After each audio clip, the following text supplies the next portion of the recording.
রাজা, তোকে আমার একটা কাজ করে দিতে হবে। কাজটা কি? কোথাকার কোন ফকিন্নির পোলা সাগর নাকি নাম, আমার ওস্তাদের ইজ্জতের দিকে হাত বাড়িয়েছে। ওই ফকিন্নির পোলার লম্বা হাতটা কাইটা একটু ছোট করে দিতে হবে, টাকা যা লাগে তাই পাবে। ঠিক আছে, চলো। আয়।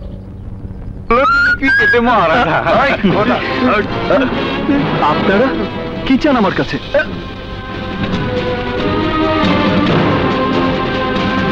তোর জীবন। জি সাগর? আরে রাজা তুই? সাগর দোস্ত আমার। রাজা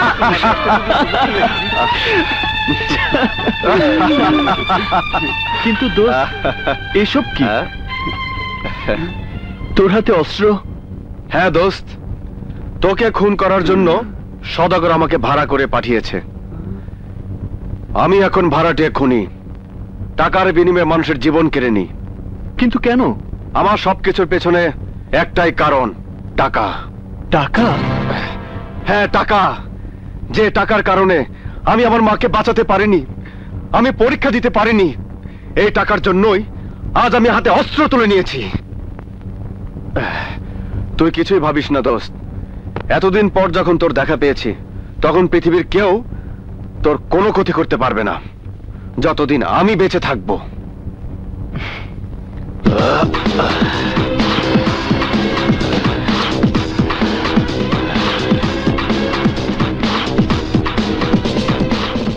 ওস্তাদ, কেস উল্টে হয়ে গেছে, টাকা পয়সা দিচ্ছে আমি, আমারই মারতেছে।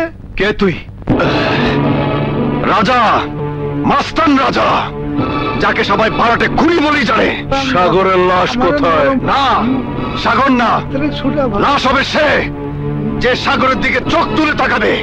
এই রাজা, তুই জানিস না সাগর আমার হাত থেকে বাঁচতে পারবে না। আমি বেঁচে থাকতে তা তুই কোনো দিনই পারবি না। সাগর আমার বন্ধু, যার জন্য আমি জীবনও দিতে পারি। আমি তোকে সাবধান করে দিয়ে যাচ্ছি, ভবিষ্যতে আর কোনোদিন যদি সাগরের দিকে হাত বাড়াস তাহলে আমি তোকে জিন্দা কবর দিয়ে দেব।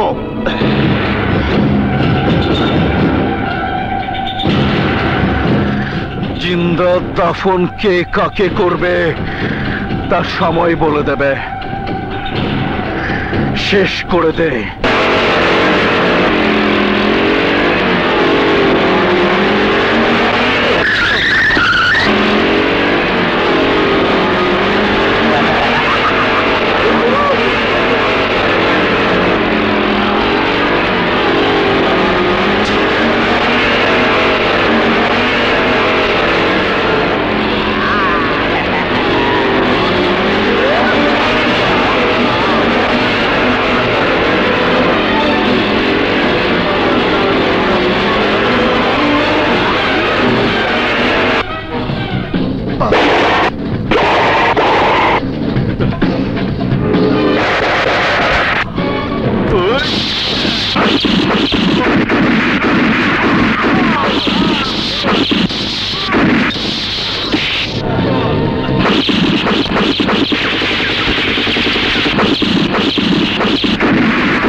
হারামজাদা, খুব তো বড়াই করে বলেছিলি প্রফেশনাল কিলার।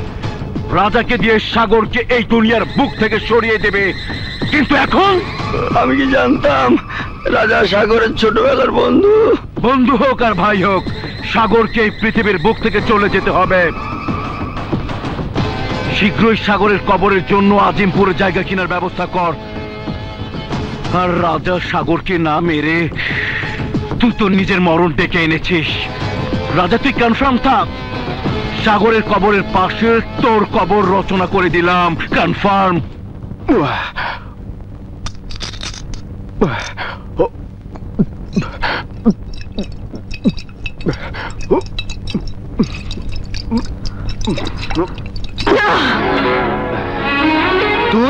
হ্যাঁ, আমি তোর আর মদ খাইতে দিব না।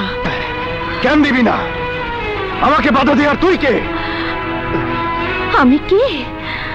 আমি তোর জান, যে তোর নিজের জীবনে চেতে বেশি ভালোবাসে, যে সারাদিন তোর পথ চেয়ে বসে থাকে। তুই ভুল করছিস চুমকি। আমার পথ চেয়ে থাকতে থাকতে একদিন তোর জীবনের পথ শেষ হয়ে যাবে। আমার পথে চলতে চলতে তোর পা কাটার আঘাতে ক্ষত বিক্ষত হয়ে যাবে, তবু তুই আমাকে আপন করে পাবি না। কেন? আমি কি তোর উপযুক্ত না? কেন তুই আমার দুই ঠেলে দিতে চাস? কি নাই আমার? তোর সবই আছে। তোর বাবারই বাড়ি আছে, তুই তোর বাবার একমাত্র মেয়ে, তোর রূপ আছে, তোর গুণ আছে, তোর সুন্দর একটা ভবিষ্যৎ আছে। তাই আমার এই নষ্ট জীবনের সাথে তোকে জড়িয়ে তোর সুন্দর ভবিষ্যৎ ধ্বংস করতে চাই না। তুই চলে যা, তুই চলে যা। না রাজা, না। একবার আমি যখন তোর মন প্রাণ উজাড় করে ভালোবাসে ফেলাইছি, তখন কোনো ঝড় তুফানি আমারে তোর কাছ থেকে আলাদা করতে পারবো না। তুই বুঝতে পারছিস না চুমকি, আমি আগুনের পথে পা মারিয়েছি, যে পথ শুধু মানুষের ধ্বংস ডেকে আনে, কাউকে বাঁচতে দেয় না। কেন তুই আগুন নিয়ে খেলতে গেলি? আর কেনই বা তুই এই পথ থেকে ফিরে আসতে পারিস না? রাজা, রাজা, এখনো সময় আছে, তুই এই পথ থেকে ফিরে আয়। না চুমকি, না, চাইলেই আমি তা পারি না। আমার পথে আসা যায়, কিন্তু ফিরে যাওয়া যায় না। আর যদি ফিরতেই হয়, তাহলে লাশ হয়ে ফিরতে হয়। কি এমন হয়েছিল যে তোর সব সাইরা ওই অন্ধকার পথে পা বাড়াইতে হয়েছিল? হ্যাঁ চুমকি, কেউ ইচ্ছে করে পথে আসে না, সবকিছু পেছনে একটা ইতিহাস থাকে। আমারও এমন একটি ইতিহাস আছে, শুনতে চা? শোন তাহলে। আমিও লেখাপড়া শিখে মানুষের মতো মানুষ হতে চেয়েছিলাম। আমি কলেজে একজন ভালো ছাত্র ছিলাম, কিন্তু বাবা গাড়ি অ্যাক্সিডেন্টে মারা যাবার পর আমার লেখাপড়ার দায়িত্ব এসে পড়ে আমার মায়ের উপর। একমাত্র ছেলে লেখাপড়া খরচ চালানোর জন্য আমার মা গার্মেন্টসে চাকরি নেয়, কিন্তু আমার মা গার্মেন্টসে চাকরি করতো না, চাকরি করতো একটি হোটেলে। একদিন বন্ধুদের সাথে হোটেলে নাস্তা করতে গিয়ে দেখি আমার মা হোটেলে প্লেট মাজতে গিয়ে প্লেট ভেঙে ফেললে হোটেল মালিক আমার মার গায়ে আঘাত করতে গেলে আমি মালিককে উপযুক্ত জবাব দেই। তারপর এসো মা, এসো। হাত ছাড় বাবা, হাত ছাড়। ম্যানেজারের সাথে আমার কিছু হিসাব কিতাব বাকি আছে, ওই টাকাগুলো অন্তত নিয়ে আসি। চাই না আমার টাকা। ঘরে আমার মতো একটা জন ছেলে থাকতে তুমি একটা বস্তা পচা হোটেলে মানুষের লাথি থেকে যে টাকা রোজগার করো, সেই টাকা আমি চাই না। চাই না সেই টাকা, যে টাকার গায়ে লেগে থাকবে আমার মায়ের চোখের পানি আর কষ্টের দীর্ঘশ্বাস। টাকা না হলে চলবে কি করে? তোর পড়াশোনার খরচ চলবে কি করে?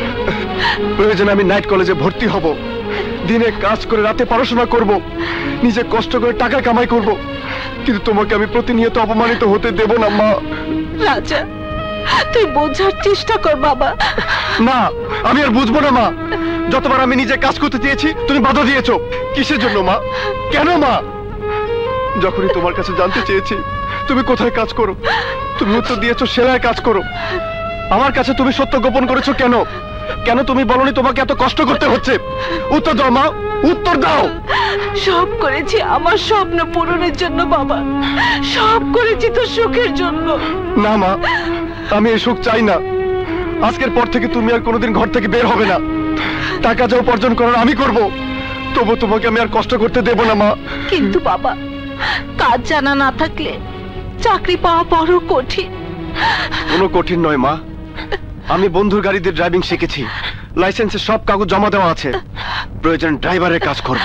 আসেন আসেন, বসেন বসেন। জি।